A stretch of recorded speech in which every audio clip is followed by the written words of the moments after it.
All right. So, Paul, welcome to the podcast. Thanks for having me. Do you mind telling the people who you are and what you do? Well, man, this could be a while. Yeah, that's fine. Go for it. So, Paul Williamson, I am a full-time golf coach at Emerald Lakes on the Gold Coast.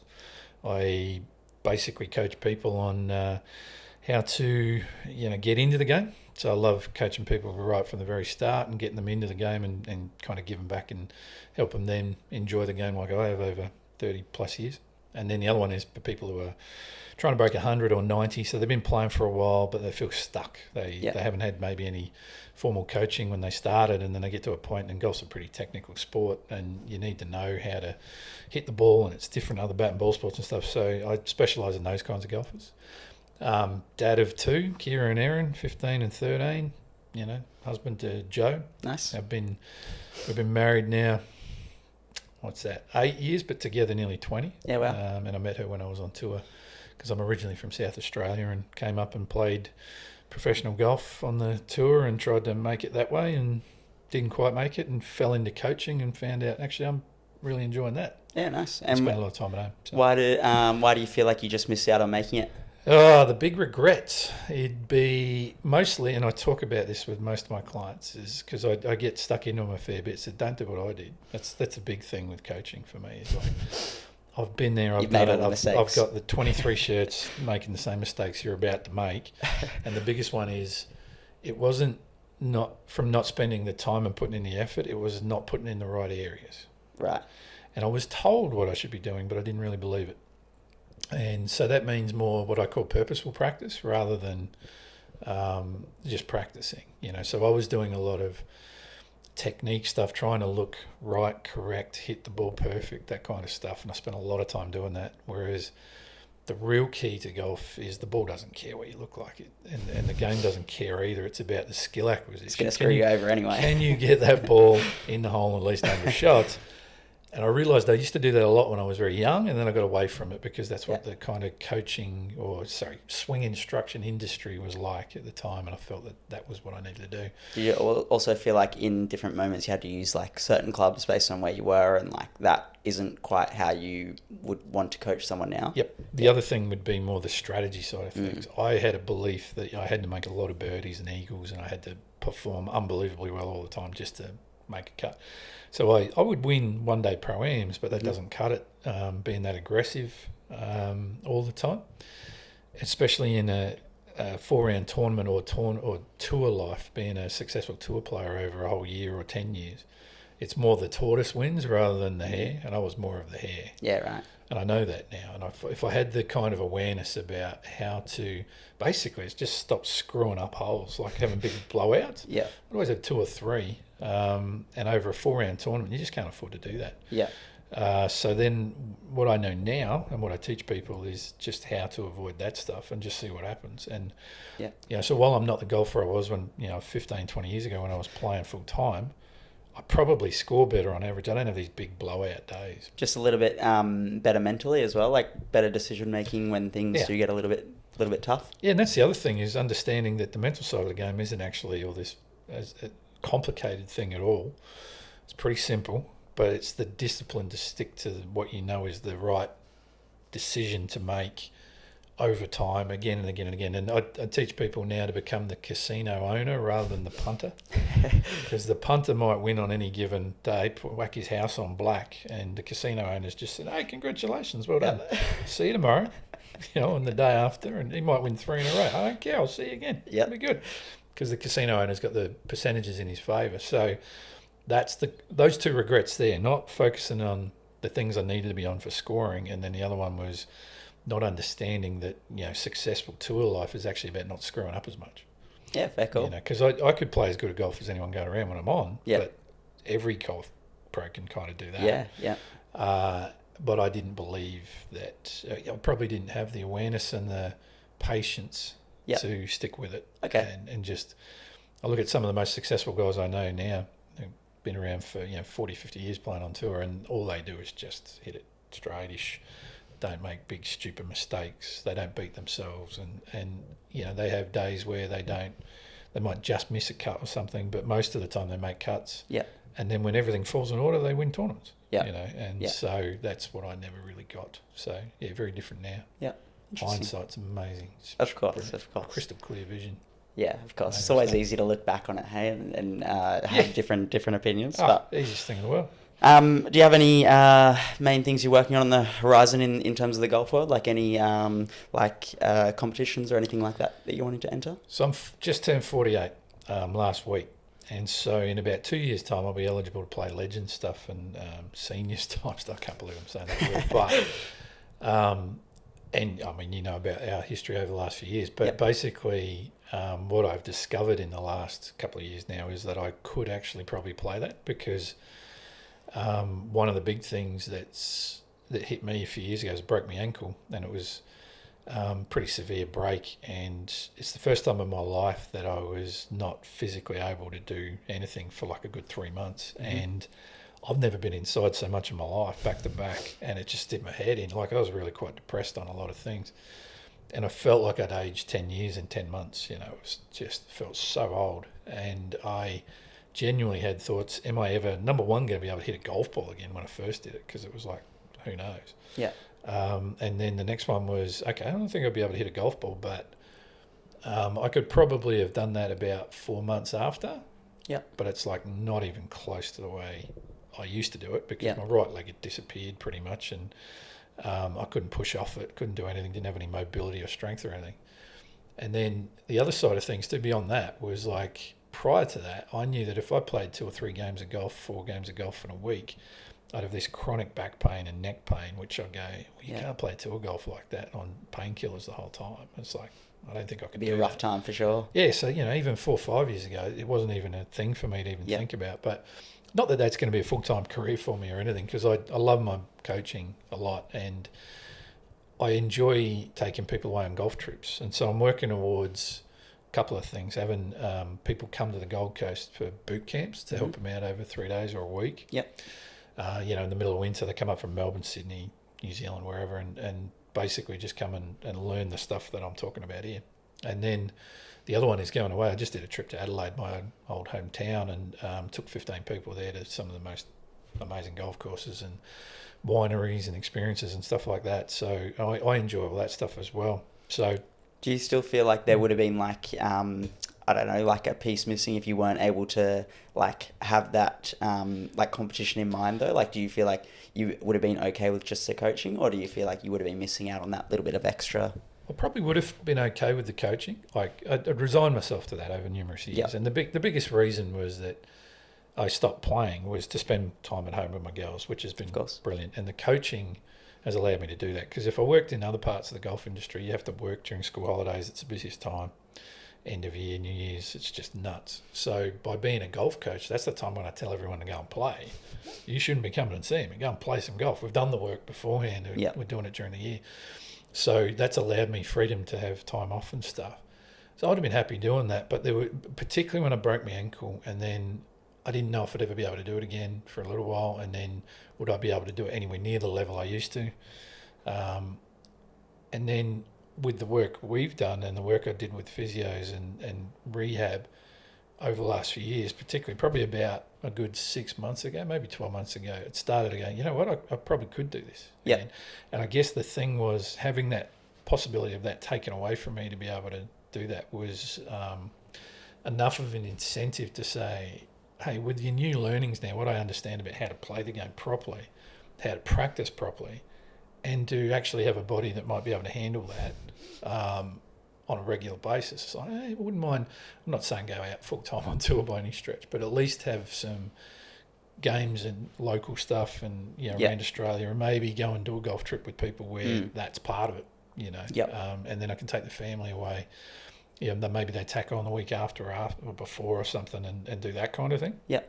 So, yeah, that's probably what I think I'm keen to work towards that now. Yeah, so cool. It's a little while away, but it's, you know. That's all right. We'll turn you into an athlete as we have been trying to. So. You know how hard I laughed when you said that to me. An athlete. It's true though. It's true. No, definitely on the right track to like have a like resilient body to be able to handle that. So that's probably been the biggest thing is that I think, like I said to you, I just come back from Adelaide, so that was 3 games of golf in the space of 4 days. 4 actually. 4 days of golf, back to back, flat out days all day, coaching, standing. Yeah. And I think I told you as well, I was having a lot of trouble probably 12 months ago of if I just stood for 8 hours, 9 hours, which you have to do coaching all day, my lower back would just be in absolute agony by the end of the day. And I haven't felt that in a good 6 months, maybe more probably now. If I was to tell you, say that 12 months ago, that like that's how it would have been for you now, would you have believed me? No. No. Because I've had a lot of physio in my time, a lot of Chiro, going to all sorts of people over 20 plus years of playing on the tour. You got to do that stuff. And I'd always, this is the thing, I've told a few people this as well about the difference when I saw you and talked about it, was I was always lower back pain. So I was stretching it out all the time, and I could kind of roll over, crack my back. Oh, there we go, temporary relief, but it's back again tomorrow. Yeah. And I'd do that regularly. And then eventually you said to me, no, you don't want to be doing that. There's a little bit more that you can be doing. Yeah, what's that? He said, no, that's actually got to be very stable, and like you shouldn't have to do that. I'm like, righto, it's a bit different. And so then that's probably the biggest thing I know now is I haven't done that move, which I did religiously, rolling over, cracking my back, to get that pain relief from it, feeling like I'm just getting my spine back in alignment again. So, there we go, it's better. And then it's back again the next day. Yeah. To now having not had to do that or even thought about doing that for a long period of time. Yes, cool. So like I haven't had that back pain, like to not have that back pain for as long as I have, probably since I was in my early 20s. Yeah, wow. That's crazy. Yeah. Right, and then neck pain was the other one as well. Yep. Because that's just that a all the constant time. movement that you... And the imbalance of it, and the hundreds of thousands, millions of swings like that. So the imbalance, and then you saying to me, no, you need to have that lower back stable, and then above and below mobile, and we got to work on the mobility and the strength in that, and then see what happens to the back and the neck, and that's exactly what happened. It all disappeared. It's like that's a light bulb for me because it'd gone against a lot of what I had been told by experts as well. Yeah. And believed and a whole lot. And now it's like, I get this now. And I can really feel massive differences. That number one, just the only pain that I feel, which I currently hate you quite a lot today, by the way, I'll just say that to everyone. And you know why, because I told you that yesterday. New program, so I'm doing all these adductors, and I cannot. I'm walking like an 80-year-old man.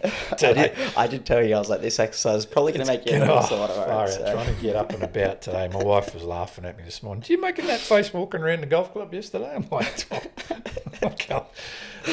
but the difference I now know that the DOMS, that kind of it's better now than what it was last night, and it's and I know what it's doing, and it's a good pain. It's not a pain that's going to stop me from doing anything. It's like, just right at the moment, I probably couldn't do that exercise again right now, but I know in 3 days I'll be able to do it much better. Yeah. So I get that. And I never went to the gym, you see. So like gym was just some bloke you knew down the pub or, you played golf. What changed that? Where you going? The big one was actually after busting my ankle, I had to do the rehab. So as part of all that, there was a lot of physio, and I went and saw the guys who were really good at All Sports Physio. Yeah. And one of the guys, Paul, he's like he was like a Reds, like rugby union guy, and he really kind of went right. And it was very similar to what you're saying. This is what the issues are you have with your ankle. And then as we walked through that, I went, righto. And he said, now here's going to be the problems that losing your right leg for 3 months is going to cause you with the rest of your body. And so we started working through that, and it was brilliant. And if I had money, I kept doing it. Yeah. But the thing with it was it got me into the habit of being in the gym, and doing this rehab program. And I kind of came to the point where I'm like, like $100, $200 a week was killing me budget.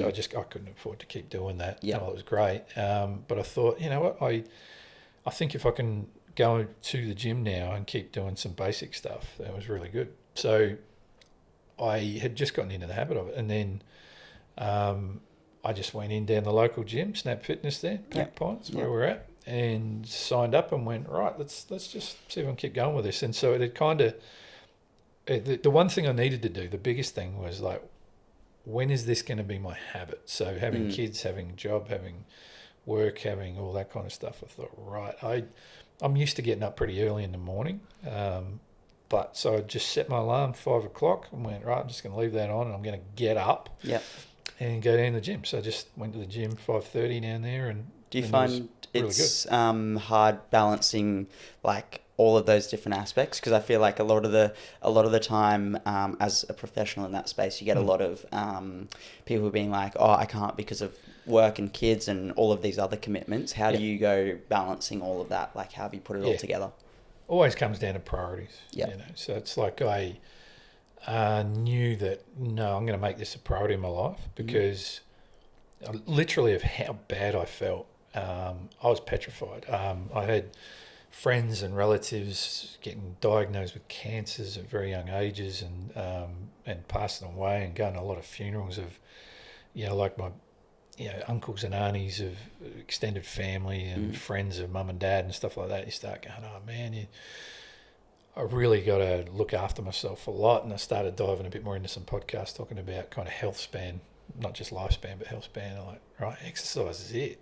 That's the biggest thing going around. Muscle mass, strength as you're getting older is the biggest indicator of that health span and that longevity to your life. I'm like, right, let's do that. So it's hard, yes. Nothing worthwhile isn't hard, I don't think. So, but the priority became, and it was a far greater pain for me to think about a life where I couldn't move around with my girls, couldn't do that stuff, couldn't play golf, than the pain of getting up at 5 o'clock in the morning and doing something I don't probably, and I still don't really enjoy going to the gym at 5:30 in the morning. I mean, fair. But I did listen to a podcast recently of Andrew Huberman talking about there's a part of the brain that is very evident in people, centenarians and people that are very healthy late in life and stuff, that it's directly related to daily doing something that you don't actually enjoy doing. Yeah. And it's not that you go to the gym and you enjoy it. And I can safely say that I probably still am in that point where I enjoy the benefits of the gym afterwards, no doubt about it. But when I'm in the gym, I'm sweating and puffing and panting and carrying on and feeling like, sore and whatever. It's like, I don't really enjoy that. And even the getting up out of bed and kind of like, I could probably just lay here a lot longer. Yeah, I don't enjoy that bit. But then there's that other side of it that's like sitting back there of like, I don't want to end up like this. I don't want to end up like that. So it's always pain related, I think. And so far greater pain. So the priority then becomes, okay, get up and do it. And it's listening to these podcasts and understanding there's a lot of science behind it now that backs that up. To sit there, and I'm a big one that I want to know some evidence-based stuff with anything I'm going to do, that I'm more than happy to go through that pain and do that, knowing there is a benefit at the end of it. So, hard, but that was the big thing for me, was like I had to sit down and I thought about, I can't do this in the evenings because there's so much going on with my daughters. There was footy, there's dancing. Joe does yoga in the evenings. And, the evening times are just so chaotic with teenagers and family and stuff. So it's like, that's not really going to be very consistent. That'll be pretty random. And so then the next thing was, right, well, if I can get up early enough and get it all done. So I'm back home by, 6:30, 6:45. Yeah. My girls aren't even out of bed by then. True. And Joe's gone for a walk with the dog and come back about then. Sit down, have a coffee and work out what I'm doing that day type thing. Yeah.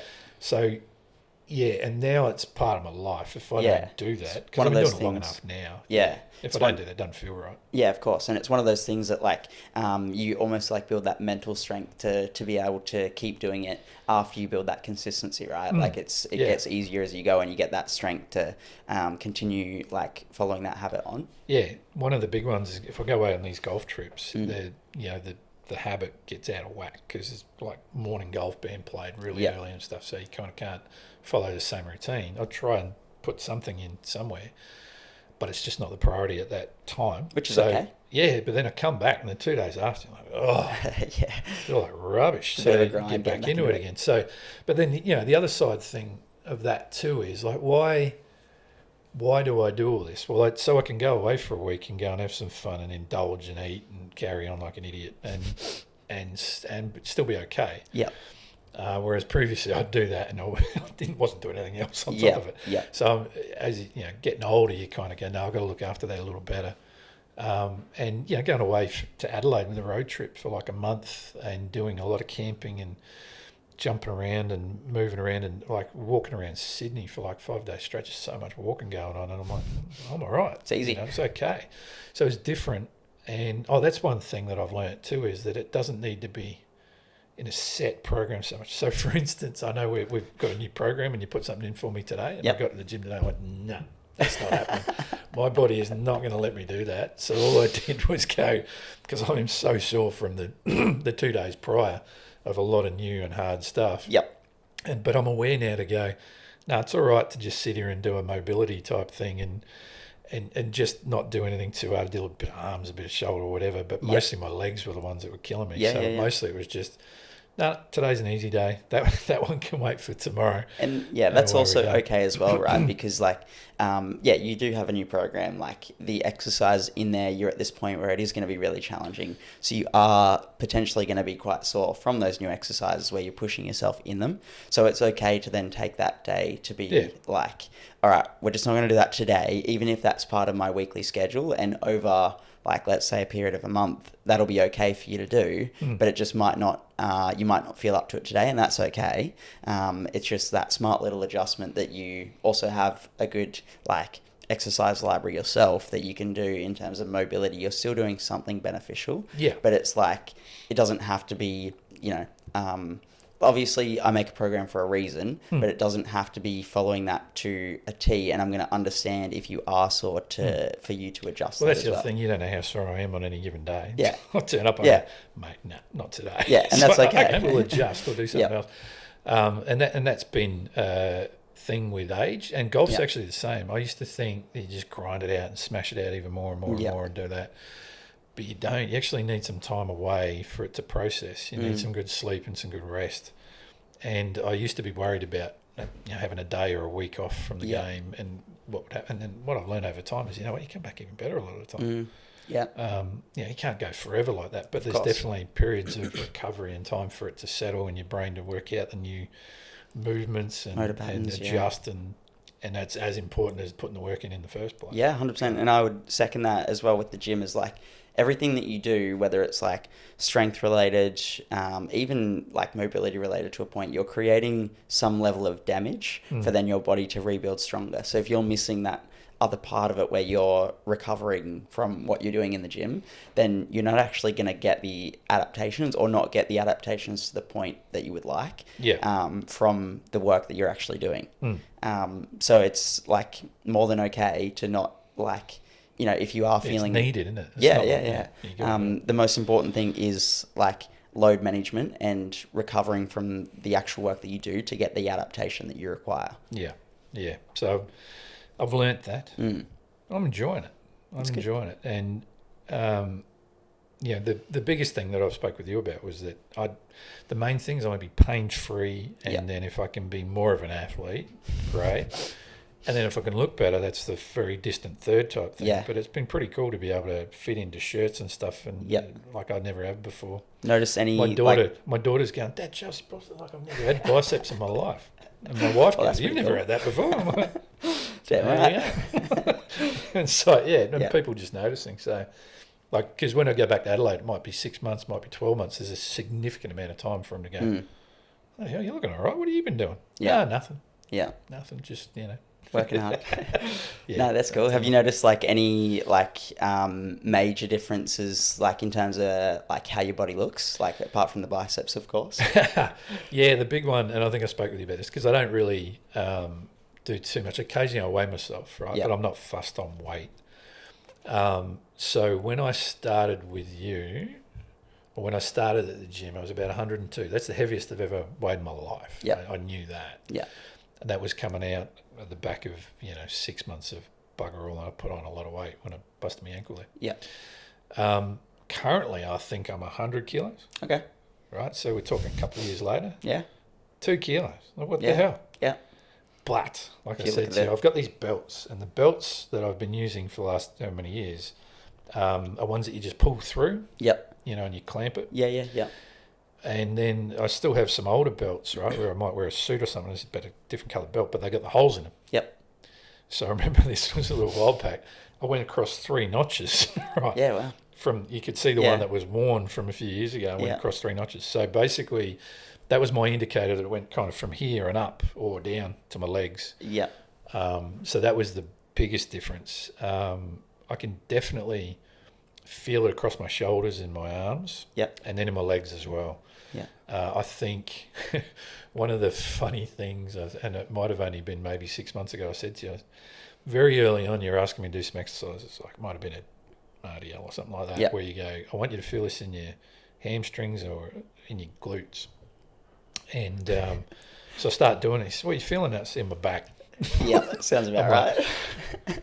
And he's like, okay, no problems. And then I'm like, and I reckon it took 12 months before I think I came back to you and I said, I actually know what you mean by glutes and hamstrings. Like I can tense my hamstrings now and I can tense my glutes different and my back doesn't move at all. Yeah. And I remember a good couple of years ago when you do this, like, no, it like everything's going like that. Yeah. So now I can definitely feel the difference in different muscle groups and what's working and what's not and what should be. Yeah. And that's made a big difference as well. So that took a while. That took some, like, I keep getting up here all the time. What is this exercise you're getting me to do? You're sitting there with your other mates on the CCTV just looking at me going, look what I got him doing, this little thing on his leg like this. That's the one that got me. One time he gave me that thing where I had the foam roller between my legs and I got the TheraBand going like that on the bench in the middle of the gym, right in front of the mirrors and all the dumbbells. And the bench, and the bloke next to me, 120 kilo bench pressing. I'm like, fuck you, Mark. Working on some internal rotation. Sure, it might be making my back feel better, but my ego's taking a big hit here. Look, sometimes you just got to cop that and know that it's, good for I'm all over it. But I'm also not going to let you, just let that slide when you give me this dumbass little exercise. What's this? Hey, you're not supposed to tell people this, Paul. It's what's this?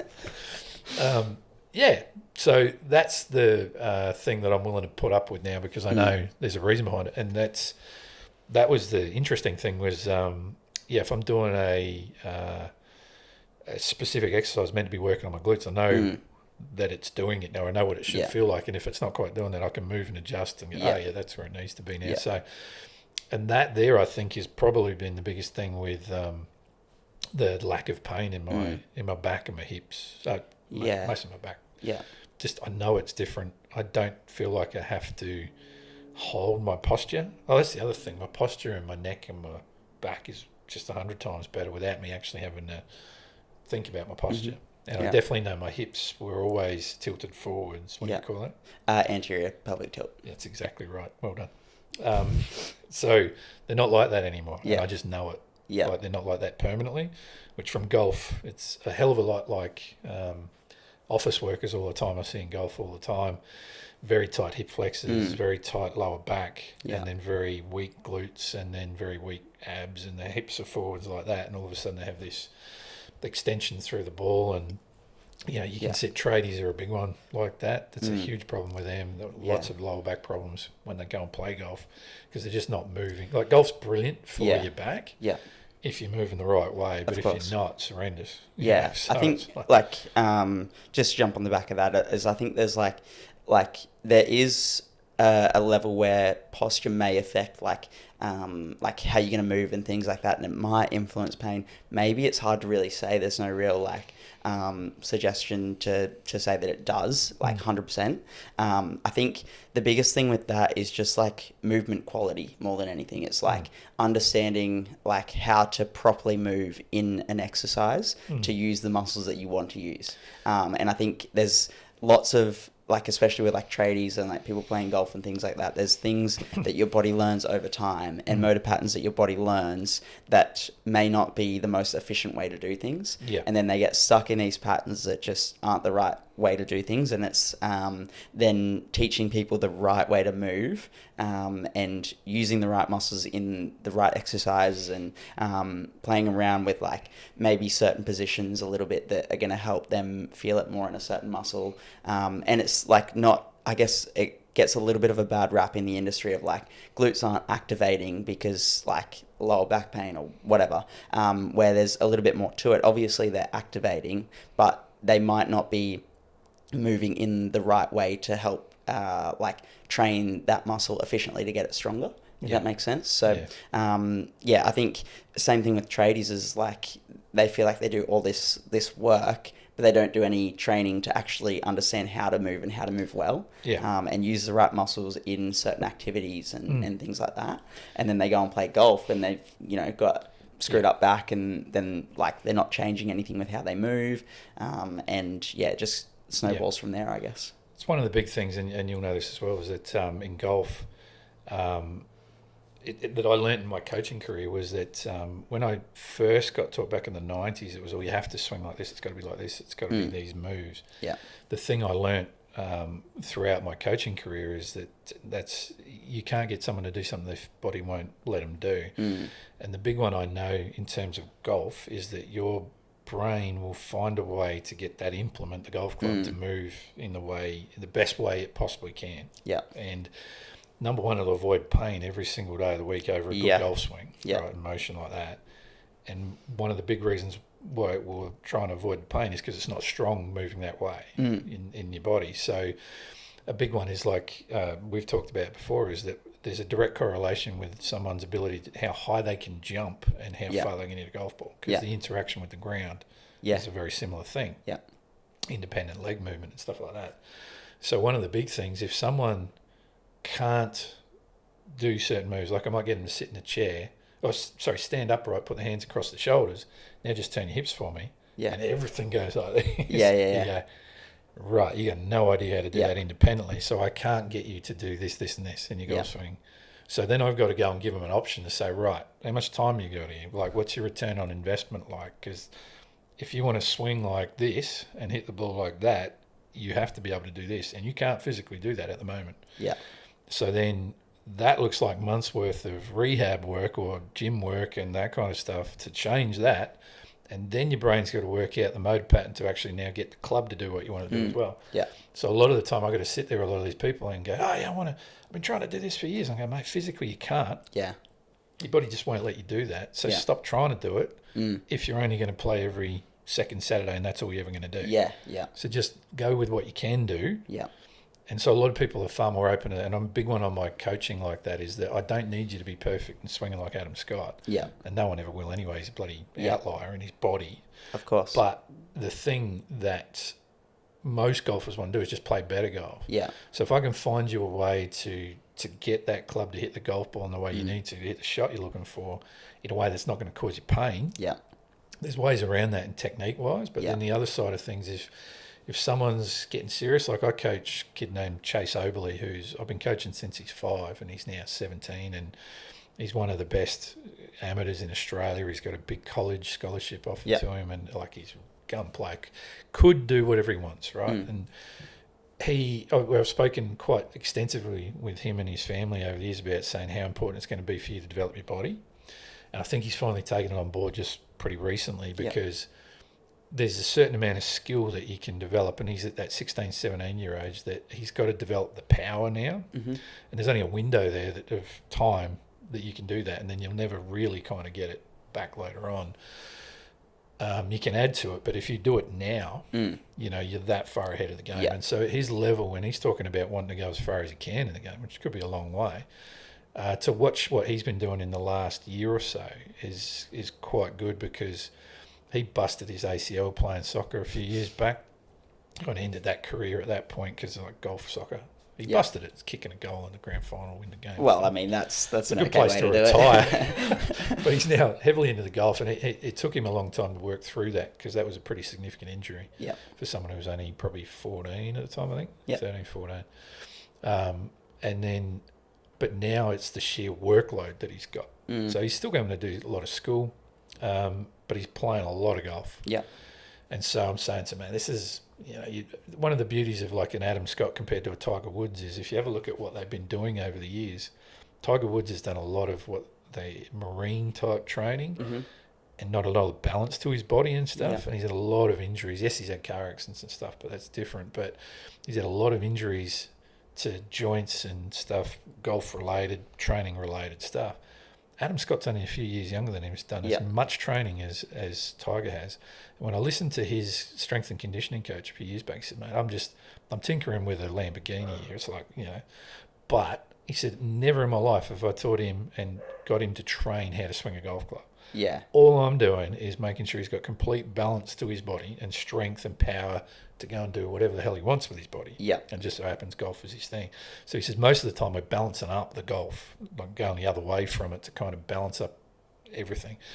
And Adam Scott, as far as I know, hasn't had a significant time out of the game for an injury. Yeah. Well, that to me is just like all his coach is doing is creating like resilience within his body to be able to handle the load that gets placed on it every day, right? Bingo. Like he's not it's like same with like training athletes, I guess. It's like you don't actually like, sure, you can add in some specific movements, but a lot of the time you just want to get them really strong, get them moving well, make them powerful, make them quick, whatever it might be, to like withstand the load that's going to be put on them in the actual activity. You don't need to go and do like all these silly little exercises with bands to get the adaptation that you require. It's like you actually need to get them strong, get them fast, get them moving well, and then that's your job done. And that sounds exactly like what his coach has done for him. Yeah, exactly. And when I look at the top guys in golf now, and there's a ton more that you see now on Instagram and behind the scenes and stuff, and they've all got their trainers at various different levels, but there's a hell of a focus on just dynamic movement and all that stuff, power, strength, mobility, you know, and so much of it when you watch what they're doing in the gym isn't actually golf swing related stuff. There's some of it, but like it's all the other stuff. And you know, you can see a lot of these guys, some of them. I know Seb Twaddle, the guy who's he's got the highest recorded club head speed in the world, long drive guy, and he's coached by a mate of mine up in Brisbane. He's an Adonis. Like he is, I don't know how tall he must be, 6'6" or something. But he's just like absolutely every single part of what he does in his workout it's just got him this absolute athlete. Yeah. And he just happens to swing a golf club really fast when he's doing it. But the workout that he does when you watch it, it's just, you would not know that he's a golf guy at all. Yeah. You know, you could put him in any rugby team, you could put him in any AFL team, and he'd be right there with them doing everything they're doing. So, and a lot of the top guys in the world now, it's just part of the whole deal. You just have to be doing it. Whereas back probably, I wouldn't even say, a lot of people credit that to Tiger, but I'd say Greg Norman was a big one, and even Gary Player before that was a big one as well. But Tiger was the one where everyone went, holy cow, if I'm going to compete, I need to do this. Yeah. And so the vast majority started to really pay attention to that a lot in the late 90s, early 2000s, just to catch up to what he was doing. So, yeah, so there's a lot of that now, which is great. But the other beauty for me, being the average everyday golf coach, is so much of that information is now filtering down into the general public because they get to see, well, this is what these top guys are doing, and it's not actually golf stuff. It's gym slowly stuff. But surely, though, it's getting pushed to them. Starting to get in there a bit more. Yeah. And the other thing, too, is accessibility to people like yourself, that I will say to someone, I can do a basic, small little kind of golf-related screening on some of my clients and go, well, if you can't do this and this, then you're not going to be able to do this with your golf swing, and you're probably going to hurt yourself if you really push yourself hard on this. So what you need to do is, I'm really committed, I want to get into it. Great, come and see a specialist in this to go, right, these are the things you need to be doing. Yeah. So it is someone who's already training, who's already doing that stuff most of the time, which is not for everyone, and I get that. But even if I can say to someone, hey, can you just do this dynamic warm-up before you go? Like on the first tee, just while you're waiting for the other guys to go. That's something. You can do that. Of 5 course. minutes, no more time. Yeah.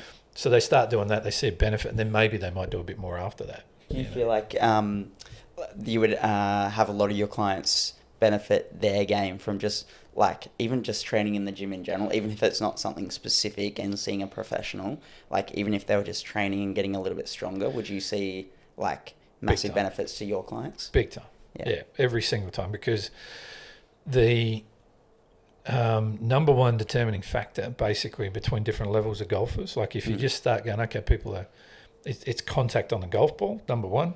So really good golfers make very good contact, ball first contact, and then amateur golfers tend to hit the ground before the ball or miss it a little bit more. So you get better at that skill, but then beyond that, because that's all distance related, right? So the better contact you make, the further the ball goes. Yeah. But then beyond that, once you've got that down, it's now how far does that go? Yeah. And so that's your power transfer from from what you're doing into the club and then into the ball. Yeah. So if you're just stronger, there's a massive correlation between someone's grip strength and how far they hit a golf ball as well. Yeah. So jumping in the air and how far you how hard you can hold on to something means that your brain goes, hey, I'm not going to let this club fly down the fairway if I swing this hard. Yeah. And it can let go and it can really start to swing a lot faster. Yeah. And then the other side of things is there's a lot of evidence now that says to swing the club faster, your brain needs to know that it can stop. So it's not actually swinging harder this way, it's the ability to actually stop that swing. Yeah. And so once your brain kind of goes, oh, no, it's all right, I can stop and I'm not going to hurt myself. That's just what they're thinking in the golf side of things anyway. It lets go again. Yeah. It's okay, I can swing even faster. Yeah. And so there's a lot of that stuff that if someone is just able to have balance in the ground and strength out of the ground, then they're going to hit it further. Yeah. There's tons of technique involved in golf as well. And it's like, but if you have the strength, well, the technique's fairly easy to start changing. Yeah. I can change your technique. You got no strength. I can't, You can have the best technique. You're limited out there. Would you say that like the strength is more important than say a perfect technique? Like if you were to like say level of priority, it's like you would number one strength, second is like how you like produce that, I guess. No, I would say the other way around. Yep. Because you got to hit the ball on the sweet spot. Like it's basically, if I miss the club face or the sweet spot by a couple of centimetres left or right on the club face with the driver, I almost can't make up for the loss in distance with more club head speed. Yeah. So the club head speed comes from your power and that kind of stuff. So you definitely need the solidness of strike first and foremost. But then outside of that, one of the things I say to people is you got to spend a chunk of time swinging that club as fast as you can possibly swing it, and expect that you're not going to hit the middle a lot while you're training like that. Because the thing I'm talking about there is I want you to max out your club head speed, push your limiter up that's in your brain to go, I can swing this fast. But then you got to match that up with, okay, how the hell am I going to play golf on a golf course and find my golf ball again if I only hit this thing 3 times out of 10 swinging that fast anywhere near decent, and it's going like that. So, but the important thing is this is what a lot of people don't do when they practice. In golf, they want to slow down just to make that good contact because they know that's the most important thing. You got to make good contact in golf. And so I hear people all the time go, slow down, I've got to slow down. I want to slow down, I hit it so much better. And I actually hit it further when I slow down, great. And then they keep doing it and they keep going. And I actually had one guy, Gary, and he'd be happy for me to share this, but basically he'd done that so much that he couldn't even hit the ball like in the air any further than about 80 metres. Now, physically, he could probably hit it 200. Yeah. But because he just trained himself to slow down so much, he eventually came and saw me at this point where he was about to quit everything because he couldn't play golf like that. And it was such a hit on his ego, and he just hated the game the way it was. And so we had to talk a fair bit about why slowing down was causing the problems. And so we just basically trained him going fast as he can, and it was freaking him out, right? He'd spent years doing this the other way. But all of a sudden, just within the space of a couple of weeks, initially it was quite wild, but the good part was he'd committed to it. And I said, this is going to be really different and difficult for a couple of weeks. But if you can commit to this and work through it, you're going to hate me in about a week's time. You're going to want to quit everything, but if you keep going, it will pay off. And he went, yep, let's do it. And he did. And then all of a sudden he was hitting it twice as far 2 weeks later, just purely because he'd pushed through that barrier. And initially he was making bad contact because he was swinging so much faster than he was used to. But then his brain started to get conditioned to that speed.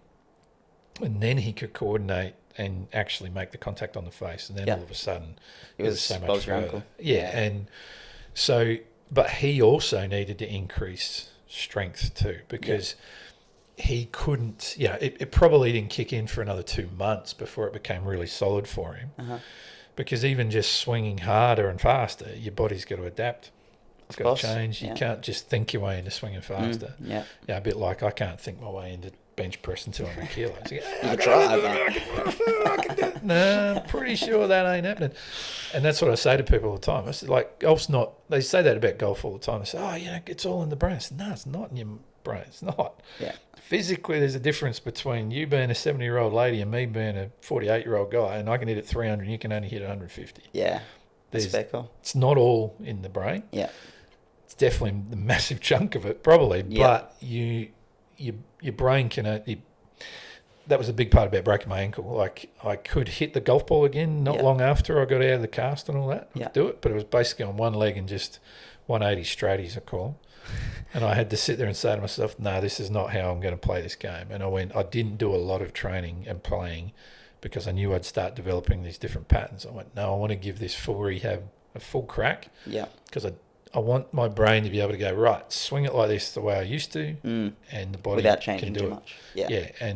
But I definitely knew if I tried to do that at that point, it was probably the first time in my whole career I'm going, it was so obvious that if I tried to swing the way I used to, my body couldn't do it. My whole right leg's going, yeah. You and want me to do what? That's where you develop nothing there. Yeah, and that's when you develop other motor patterns that. Yeah, and so I was lucky enough. So I knew this from coaching so many people who've been through injuries. Mm-hmm. So it's always the way they busted it. It's a big part of what I ask them is, any physical problems you've got here, and it's, hip replacement, knee replacement, I've got new prescription, and I've got all this kind of stuff. So it's always adapting. Yeah. And we're brilliant at it as human beings. But I'll go to someone and say, I've been in pain with my knee for the last 3 years, but I've had knee reconstruction now, so there's no more pain. I said, yeah, but you got no strength. So for 3 years, your brain's worked out how to swing a golf club a different way because it couldn't do that because it was hurting. Yeah. I said, we've got to change the movement pattern here. You can do this now, but we've got to get your brain convinced that it can do it again. So that takes a while. So I've learnt that in my time. And they go, oh, yeah. And that's probably a lot of what you're dealing with as well, is that pushing through some pain, pushing through some barriers that were more mental rather than actual physical. Definitely. Is a huge thing. Yeah. My dad's gone through a bit of this at the moment with his knees as well. And you come out the other side and you're feeling okay, but your golf game, it's like, why can't I play? Because, you haven't actually changed the motor patterns and that kind of stuff. And the other side of that as well is like not just as like your body adapting to do things differently. There's that psychological effect, like side of that as well, where you're thinking to avoid, let's say you do have an injury in your right knee, whatever it was. You're also like hesitant about that injury, so you're thinking of avoiding the pain there, and then that's going to also have an impact on like you physically also and how you're swinging and things like that. Or even in the gym you see this all the time, is people have certain beliefs about a certain injury that they can't do a certain exercise because of it, but it's like they probably could, but it would just take them a long time to progress to the point where they are able to, and it's just that mental barrier that's stopping them ever getting to that point, because there might be certain steps in before they get to that point, but it's like they're always having that belief. So then that belief is also going to impact them avoiding that exercise when that actually could be the best thing for strengthening that area. Yeah, long term. Best thing for long term. Yeah, that's one of the big things that I have with a lot of clients, and I definitely myself in my own coaching, my own golf game. So I'll go to a client and go, I've learnt to really make sure they're ready for this. And you go, they'll look at, particularly this trip to Adelaide. I actually just had a conversation with a few people yesterday about it. I took a whole bunch of videos of them teeing off on tees and whatever as part of this trip.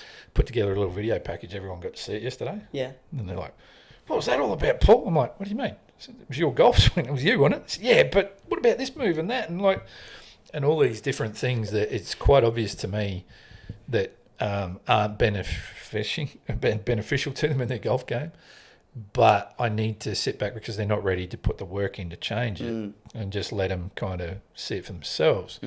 And one of the things I know will happen from this is they'll go, oh, I need to change that. Now, and I can go, well, that's what's been causing problems recently. Yeah. And to change it looks like this. And that'll be really uncomfortable. Yeah. And do you have the time and the effort to work through that, go through the big dip and come out the other end, and be way better for it? And one of the big issues I have with a lot of people is that they don't want to change something that just started working. Yeah. And you got to progress at different rates with different things in your techniques. So there's a lot of people where I'll see them, they'll know quite clearly that it doesn't look right and they can see it. What is it? Well, you need to be more like this to generate more power or whatever it might be. And they go, oh, that feels really weird and uncomfortable. Again, yeah. Exactly. And that's exactly what us as human beings are like. Hate change, don't like it. Brain goes, no, don't do that. But the more you do it, the more you adapt. We're brilliant at it. Like, we're amazing at it. We're the Yeah. best in the, all the species going around at adapting and changing to environments and stuff. And so that's the hard part for people. I just worked this out and I just want to go like this. And I go, great, but you told me you want to break 90 in 6 months' time, and if you stay where you are, you're only going to get to 100. Not going to happen. So, it's always that balancing out for people about the pain versus reward and that kind of stuff. So it's hard. But the thing that I got to say to everyone as well is that, I got to remind myself all the time that they're not as obsessed at the game as what I was. Yeah. So they're full-time working. It's a hobby. They enjoy it. They're trying to get enjoyment out of it. And I was like, no, that's right. I was doing this as a full-time obsession for years. Yeah. Decades of doing this. And you go, people just aren't like that. Yeah. The vast majority in golf. Exactly the same with what I do as well. It's like sometimes you get a client that wants to know everything and wants to know everything in detail. And it's like, I'm like that in my training. Like, I'm trying to optimize everything that I actually can. But for Joe Blow, who just needs to get a little bit stronger at some basic movements, it's like, you don't need to fully optimize absolutely everything for them, because the most important thing is that they're going to stick to it. And it's like, they're not thinking the way I'm thinking of everything needs to be perfect. Everything needs to be this certain way. So you're finding you're having to pull yourself back a little. Yeah, sometimes. Too much. Yeah. I've given them too much. I need to come back and go, just this. Or you over-educate as well, and then they just get a little bit confused, and it's like, all right, I've given them too much information. They're not quite at the passion level that I am, and you probably are thinking the same thing. It's big time. Yeah. So I'm much older now, and I don't do it anywhere near as much, but it still happens. It's an ongoing thing where you're like, because you're also trying to work out how someone learns themselves, and you don't know their full. The one thing I deal in people now is reality. So when I'm asking questions about how much do you train, how much do you practice, I'll halve what they say. Because it's like, I just know that's not the case. It's maybe how much you'd like to and you want to, but it's probably not the reality of it. So I'm going to deal in the reality. And we'll work on that. And if they can see some benefit with just small little bits, and then maybe they can increase. And maybe they do become obsessed later on. Something happens a lot. But a lot of the time it's just, can I give them a small little win to begin with, build that kind of trust and rapport, and then can we move on? And and I am also old enough now. Actually, one of my clients had his brother come and see me for a game assessment not long back, and I said, "Oh, his brother going? Yep, it was a couple of weeks ago." He said, "Oh yeah, he's coming back. Yep, for sure, great." I said, "What did he say to you about it?" And he said, "Geez," he said, "he's honest, isn't he?" Yep. And I said, "What do you think?" He said, "Yeah, I laughed because I know exactly what you're like, and that's why I sent him to you." But he said, I get it, because I'm old enough and ugly enough now to go, okay, this is me. You're going to hear it like this. This is, I'm going to give you tough love. You're going to hear what I've seen, what you need to work on. And if you like it or you don't, that's up to you. So the people I work with are really on board with that, and they like it and away you go. But if you're someone who's a bit soft and touchy, I'm probably not the greatest guy a lot of the time. I try to be, but I just can't help myself a lot. It's just the way I got brought up and the way I'm doing it, and I'm more okay with that now. I don't need to coach everyone. And I tell people, if you're not like this, and this, I'm not your guy. I'll go and send you to someone else. And that's a good way to be as well, and that builds trust with them as well. It's like they know that you're. I don't want to stuff them around. I'm not here to take your money if I don't think I'm getting you the best result, and 100%. I think this person probably can. So go and see them. And I used to be bothered by that. And there's a lot of coaches who still do that, even where I work. They're really worried about any other coach talking to their client and that kind of stuff. I'm sure you probably get the same thing. Can do, but I'm way beyond that now, that I don't have all the answers. If you can get a solution to your problem faster from someone else for cheaper or whatever, then you go for your life. Absolutely. Go for it. And I'll push people that way. But then in terms of my own business, it goes, well, sometimes people will come along and go, oh, you did this, and this. And he said, it's not for me. But their three mates go, I'm going to go, oh, that sounds like what I want, what I need. So even the almost negative side of things from a lot of people, where I've told them I'm not your coach, might piss them off a bit. Because I don't think it's the right fit. It's not. I just don't want to take your money if I don't think I'm going to be able to get the result you're looking for or what you want. But then their friends come and see me. Yeah. You know, because they've heard what they're saying. They know what they're like Yeah. a lot of the time. And they go, I'm not like him. I'm more like this. And I Yeah. want to come and do that Yeah. for sure. So I'm getting a lot of that now, and I'm really happy with that because I got the right tribe of people. Yeah. I don't have anyone on my books that I don't really enjoy coaching. Yeah. I think that's a good way to be as well. Yeah, and I've put up a lot of filters. A lot of questions need to be asked before you come and see me for coaching. You don't get to book in for a lesson on what you want to do. No, we're going to go and do an assessment of your whole game on the golf course. And then I'm going to tell you what I've seen. And then from there, if you feel like you're going to join a plan or a program I've got, great. Yeah. But I will also say I'm probably not the one for you. If you're just looking for this miracle cure swing fix or something, go down the road to this guy. He's all about swings, and sure, you won't be playing the kind of golf you want to on the golf course, but you know, if that's what you want, go and get it. It's pretty funny, like how similar, like even though in different professions, how similar it is. It is, like even just like I think I'm lucky enough at the moment that like where I've been there for like 3 years, and so have like say the other trainers, and like there's a good relationship there that it's not sort of like, you know, what you mentioned there with other golf coaches and talking to your clients and things like that. But like I've heard of stories of it being like that. Oh yeah, and it's no doubt. Yeah. But yeah, lucky enough now where like you said, it's like you sort of have the clients that you know that you're going to fit, and then clients that you know you're not going to fit, depending on what their goals are and what they want to get out of the coaching, I guess. Yeah. So the more you go, the more you learn that as well, of who you want to work with and who wants to work with you and what your ideal client looks like. And like I would say, like as a client yourself, you have been like top tier of like who I would want to work with, because like you're committed, despite you're consistent. all the grief I give. I know, and despite all the annoying exercises I give you, you know, still come back for exactly. more.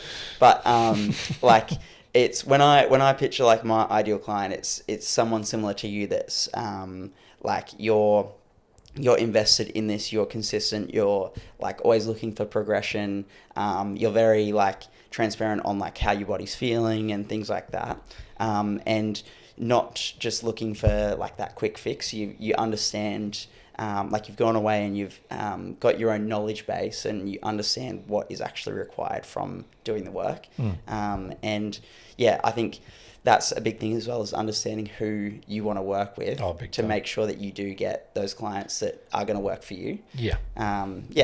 But anyway, on the topic of the gym, yes, run me through the story on how you started, and how you started working with me in general, and how you started at the gym. With you? Yeah.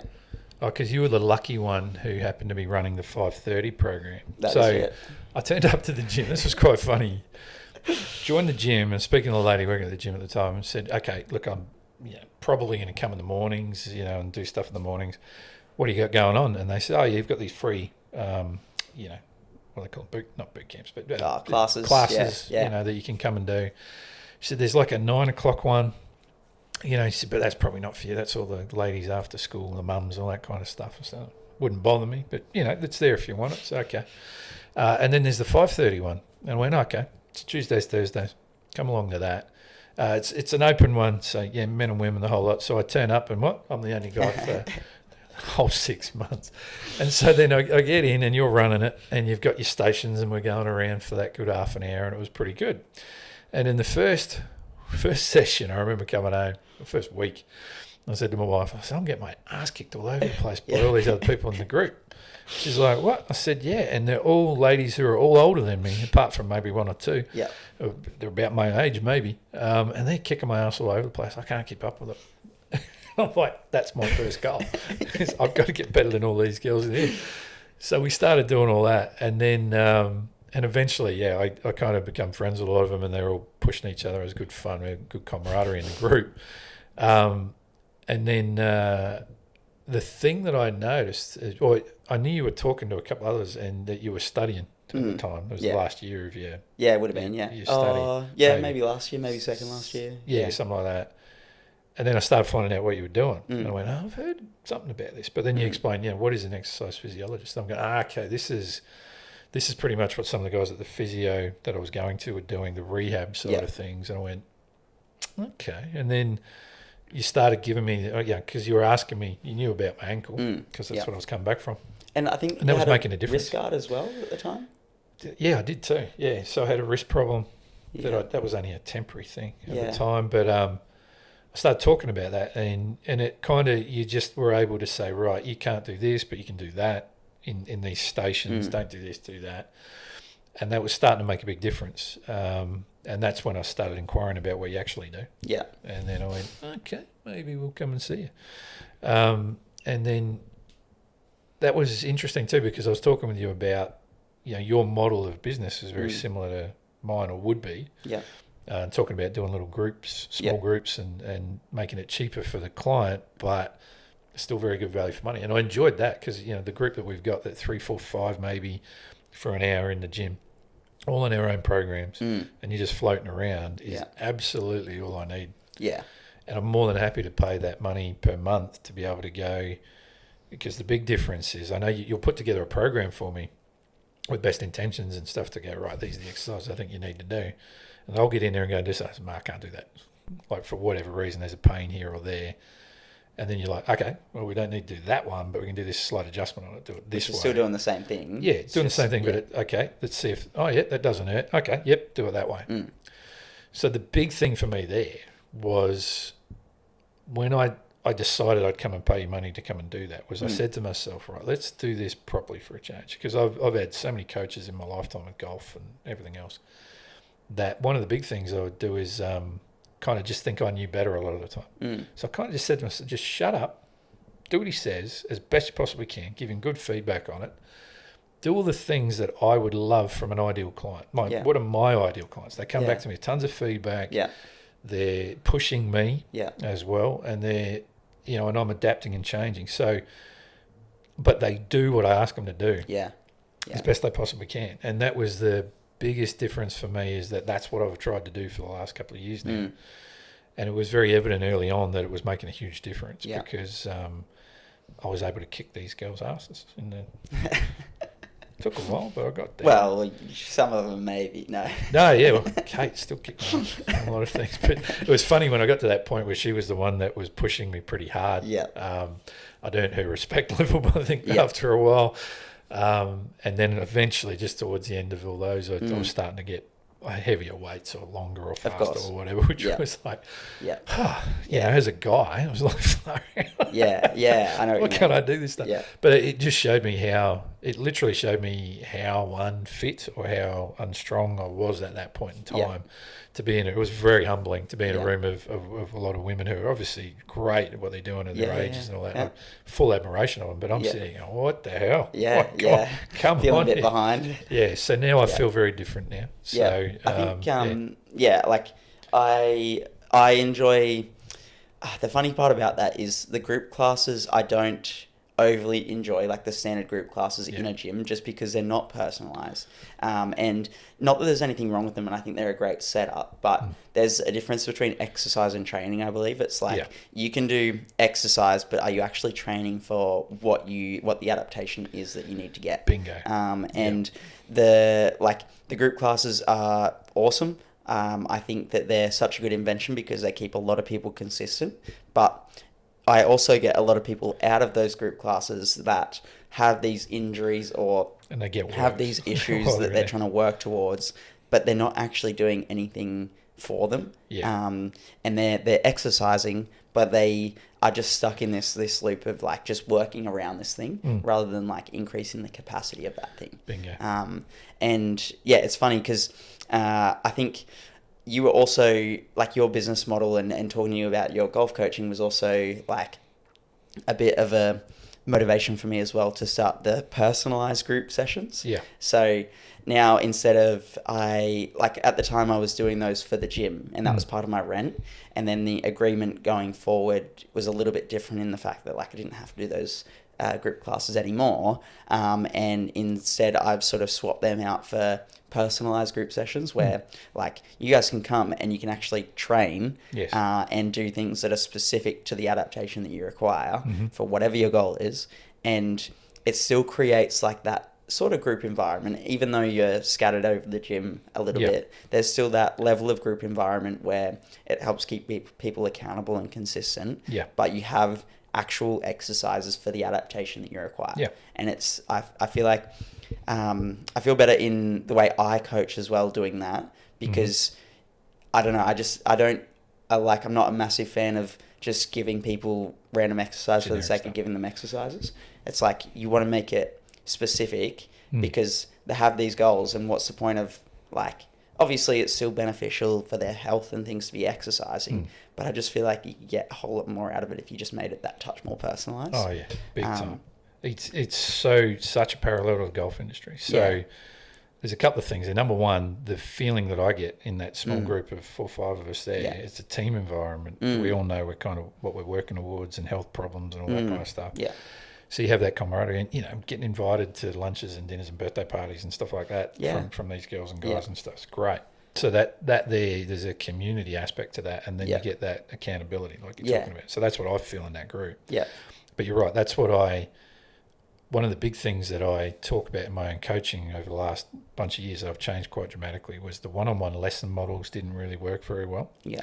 Because it was the client coming to me telling me what they thought was wrong with their game and say, give me these drugs and I'll go and get them myself and I'll sort it out. It's like, mate, you don't know what you don't know. I need to go and assess you first, and then we'll create an individual plan. Yeah. And then the other thing is, right, you keep someone coming to see me one-on-one, it's costing you a lot of money. Yeah. $150 an hour for a one-on-one lesson, right? Why don't you come to one of these group training sessions where we've already done your assessment, we've got your plan, we know what you need to work on, but you come in there with 5 or 6 other people, and, you know, you set up in these stations, yes, but I can have a 36 handicap lady and a trainee golf pro doing the exact same training. There's just a level, there's a level of difficulty. There's a handicap difference almost. Like it might be the 36 handicap lady needs to try and hold 10 putts from 2 feet, but the pro has to do that from 5 feet, and it's significantly harder. So the beauty of it is they can have a very competitive go at each other in that game. Which is exactly what I want, because now that's training for the environment out in the golf course where it's chaos and there's pressure and there's all that kind of stuff.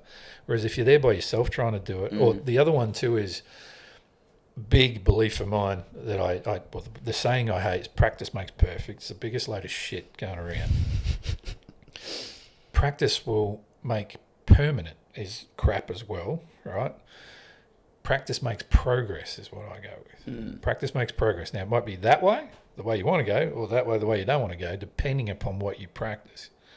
Yeah. Right? So practice doesn't make perfect. So the thing that I talk about with golfers is if you come out and you're topping the shit out of every single tee shot, right, with your drive and just dribbling along the ground, and you go out and you go, right, I'm going to practice every day, I'm going to hit 100 balls every day. But you keep doing that. And you keep doing that. You're going to be amazing at doing that. Yeah. That's not perfect. That's consistent. That's the other thing people say, I just want to be consistent. No, it doesn't exist in golf. It really doesn't. It does in equipment, but not in that. What you want to be is a better problem solver. So practice makes permanent. It's crap as well. I get a lot of golf pros say that. I said, mate, I am not the golfer I was 15 years ago when I was training full time. Yeah. My brain likes to think I was, but my body goes, no, you're probably not. You haven't done the work recently. And so it doesn't make permanent. You things fall off and you get rusty and whatever. You might be able to bring it back, but it's not permanently there, and you don't ever have to do anything again. Yeah. So, and then it's the final thing is intention, right? Yeah, exactly. Yeah. And it's the purposeful practice we talk about. So that's exactly what, when I go to training with you in that group, I know what I'm working on. There might be some exercise. I go, what the hell's he got me doing this for? Don't argue, just do it. Right? But you'll know, I know, and I trust in you that he's got me doing this for a reason, for hip pain, for back pain, for this, for the mobility in this area, whatever that might be, to be able to hit the ball further, whatever. So you know how that's working. That's what I'm paying for you that advice on. So what I've done is gone, if you're coming to see me, we're doing an assessment first on the golf course, so I can see everything you're doing. Yeah. And I know 90% of what your problems are got nothing to do with what you think is the problem. And we're going to focus on the 3 key things. You can start doing better right now. And it's always the lowest hanging fruit. We're just constantly picking the lowest hanging fruit as we go up. But the other thing there is one of the biggest missing links I have another saying that goal setting doesn't work. The actual goal setting doesn't work by itself. Yeah. You need to have it. You need a North Star. You need a direction to go in. That's my big picture. But the reason it doesn't work most of the time, and it's also not because people don't make great plans. Oh, yeah, I'm going to do this, I'm going to do that. And it's a perfect plan to get there if they knew where they were starting from. Yeah, that's so true. So I use a GPS analogy, and I ask this all the time, and you could probably do that with people as well. When you sit there and you go, we run out of time? No, you could. A GPS analogy, I say to people, what's the first thing a GPS does after you put in the destination? Gives you a map. No. No? Yeah, you even got it wrong. I got it wrong. Sends you up. Think about it. I think you have said this to me before. What's it do for about 5 or 10 seconds before it gives you the directions? Well, it's going to analyse your starting point. Bingo. It's bouncing off satellites to go, where the hell is he? Where is he starting from? And the thing with that is if that's not really accurate, like literally if I went out the front of your place here now and went right, it thought I was on the other side of the road compared to this side of the road, and it says turn right, and I need to be turning left, I'm already lost straight away, right out the gate. Yeah. Right? So it's got to be accurate. And that's why I don't think goal setting and planning works without that. And I think, especially in golf, like in the industry, it's mad that people will watch YouTube trying to self-diagnose. They go for lessons and they tell the pro and they pay them $150. I need to sort my driver out, need to work on my golf swing, and then I'll break 100. Yeah. And like, I spent so many years doing that for people at a driving range. Couldn't get them on the golf course. Yeah. Spent 10 years helping people on the golf course in pro-ams play better golf, and had nothing to do with their golf swing. Yeah. So I got to a point where I said, I've had enough of this. This is bullshit. I'm taking your money and you're not actually getting the result that you want, even though you're not getting the result that you need, or I'm not giving you what you need. Yeah. I'm giving you what you want, and it's not what you actually need. No, yeah. And you're telling me, and you're it's the difference between being the servant and the leader. Yeah. So as a golf pro especially, and even you, if someone comes to you and says, hey, here's $100 for a personal training session, you go, great, they're the leader, right? You go, now hang on a minute. No, I'm not just spending an hour randomly with you here. We're going to do a full assessment first. Yeah, of course, yeah. And I'm taking control of this to go, no, I'm not going to go and get you doing this bench press when your shoulder's stuffed. Yeah. Right? We're going to where do we actually start from? Yeah, I didn't know that. So that's the problem with the golf industry. And so I think that's what we were talking about a lot. So I've changed my business model to go assessment first, proper in-game, everything you're doing before shots, after, in between, the whole lot, before we do anything else. Yeah.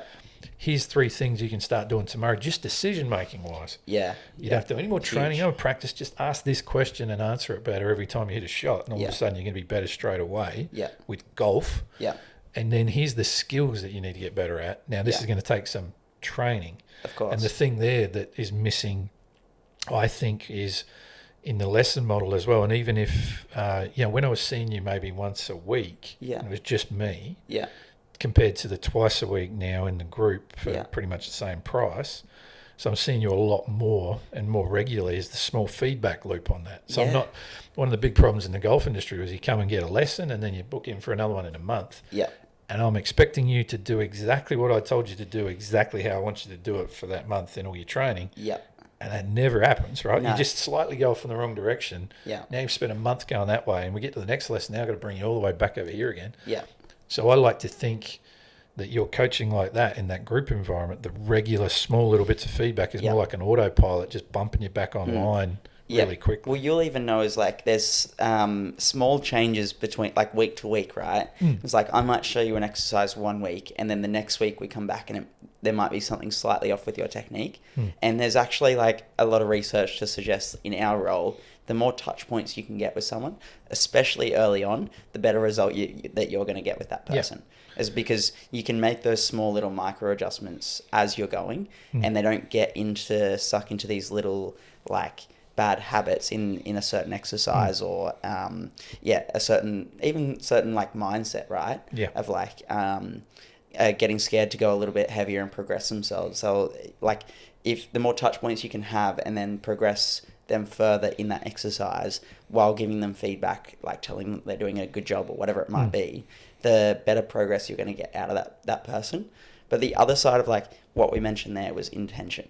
Yeah. It's like, again, going back to that exercise versus training, it's like you could go into the gym. Like I see so many people in the gym all the time that do the right exercise, but I've been watching them for however many years do this like squat and they're getting like quarter depth, whatever it might be. And it's like, sure, you're doing this squat and you're wanting to get better at squats. Sure. all good, but the intention that you're putting into that training isn't actually getting you better at that squat because you're not actually working on what you need to work on to get better. It's like the intention just is misplaced, and it might be in terms of like increasing weight, but their squat actually doesn't look any better. Yeah. And it's like changing that intention and having like an objective set of eyes of someone that can fully assess you to give you a bit more direction so you can have that intention, I think is so important. Oh, I remember there's a couple of times you've done this. I just jumped to mind where, particularly with some of the more, I don't know, dynamic jumping, moving, that kind of stuff, where you go, Paul, that's perfect. You don't look like you're doing that hard enough though. Like give it your full effort to go jump as high and go as far as you can. I'm jumping, but I'm not really giving it full effort. Yeah. And so you just coming in saying that, it's like, yep, righto, okay. And that's just a good example of that. And that's like me coaching someone. I'll go, hey, this technique's great. Now start hitting it hard because you can. Yeah. And it's not the golf course. You don't need to get this in the hole right now. This is a driving range. We're training to just experiment and see, and can you do it and push it. And you're absolutely right. A little feedback loop to just go, not quite that, more that. Yep. Just that. And I think I know this as well. Is I was reading a book, I think it's called Talent Code maybe. It might not have been that at all, but talking about what elite level coaching looks like. Like Chase, I've been coaching for like 12 years.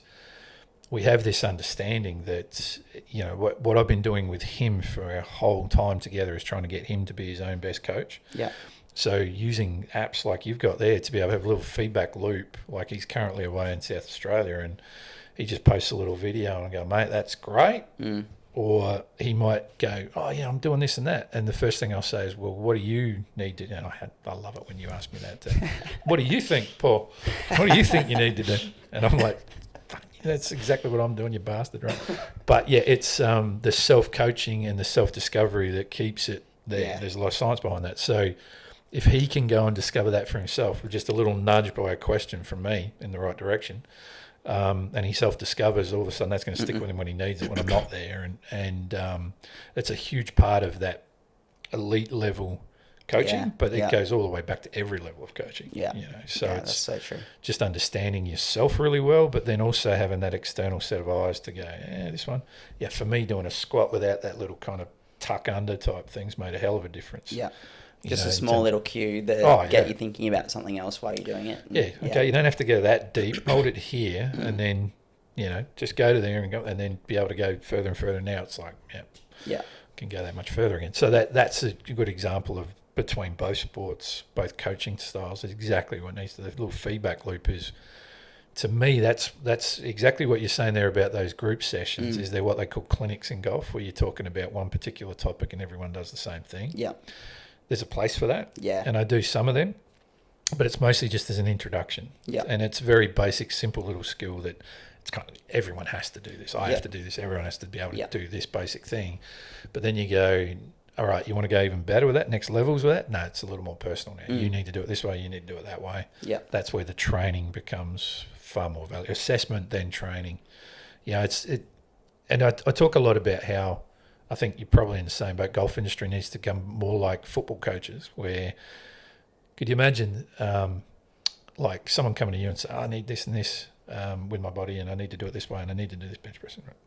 Great. But you've never actually seen them do a bench press. It's like a football coach just turning up on Tuesday training and asking, okay, boys, how'd you go on Saturday? I wasn't there. But, you know, what happened? They'll be blaming the umpires and blaming the forwards, they'll be blaming the backs.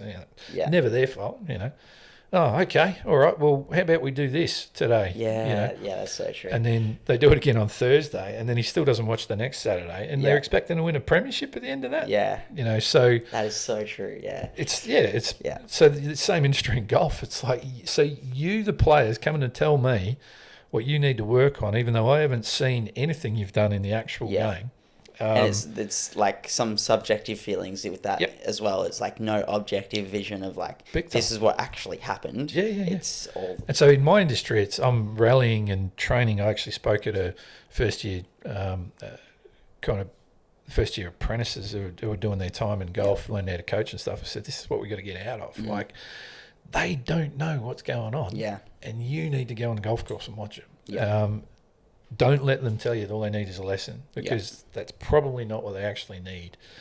So we've got to take that leadership role a little bit more. Yeah, it's the same thing for me. Is like you got to have that assessment, and someone might be, oh, I've got a bad back. I just need to work on my core strength, and it's like there's probably a whole bigger picture here that you need to actually focus on, and there's lots of different things that could actually be. It's like I'm not going to just take your word for it. I'm going to take you and do a proper assessment on you to see how you move, what areas you're lacking, what areas of strength you're lacking, or even just get a baseline level of strength on different movements, and then see where to go from there. It's you can't just like listen to that client and then be like, oh, I've got a weak core, that's why my back hurts. That's the biggest thing. No, let me do an assessment, let me go over it, and then I'll come up with a plan for what you actually need. Yeah, if they can, and that's what I've done with you. And I wish I did that a lot with a lot of my early coaches, and I didn't. I thought I knew better. Yeah. But now it's exactly what I know. Right now, let's go and ride this out, do it properly, listen to the expert, go in there and go. And the return on investment of time is so much quicker. It really is, because you're not making your own mistakes 100 times over and stuff. Yeah, 100%. Well, we've got last couple of minutes, maybe 3 to 5 more minutes. I can do that. Yeah, I've got one more question for you. How do you see yourself physically in 10 years from now?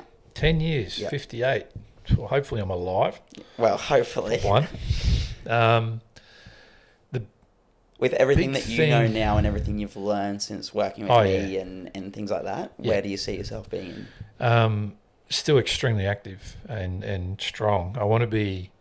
I look at someone like Greg Norman, despite whatever people might think about him politically or whatever he's doing at the moment. Physically, that guy's 70 now, and he looks like he's 50. Yeah.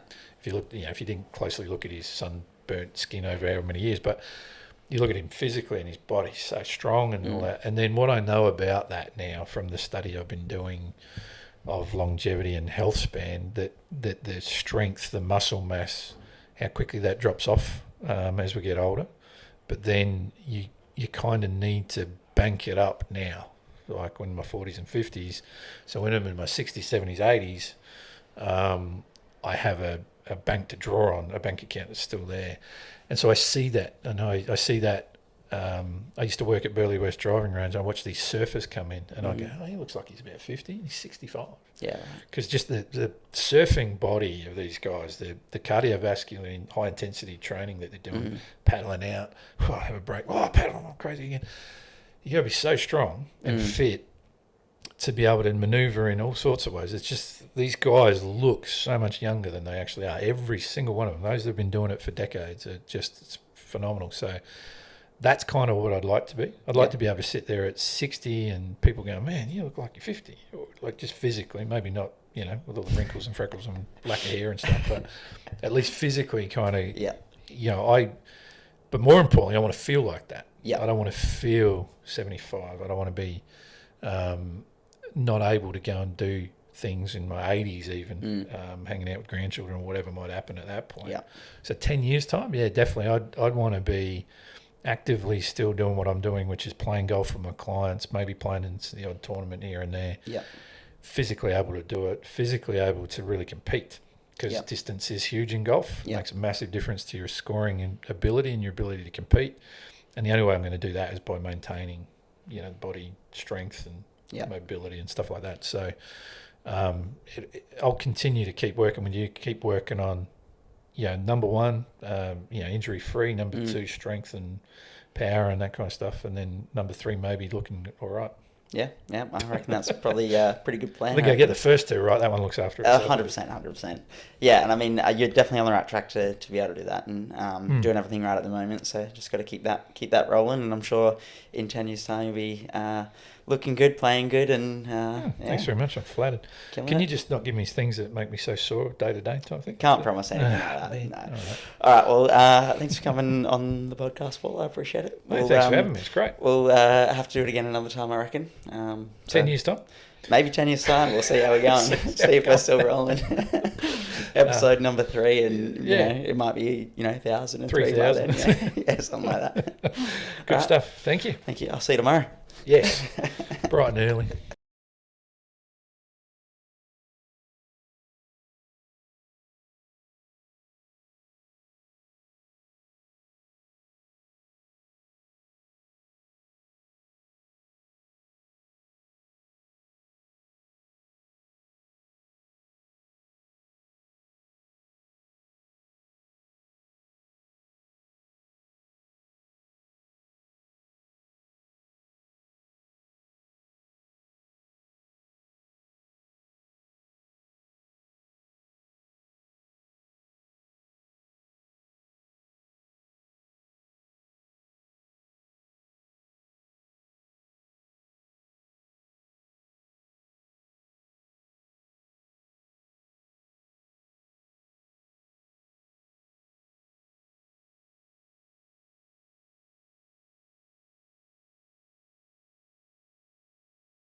listen to a lot of podcasts myself, so I really enjoy listening to like good quality conversation about important things just in life, I guess. And I also want to use it as like an extra like content source. So I think that like just my personality is a little bit more suited to like the longer format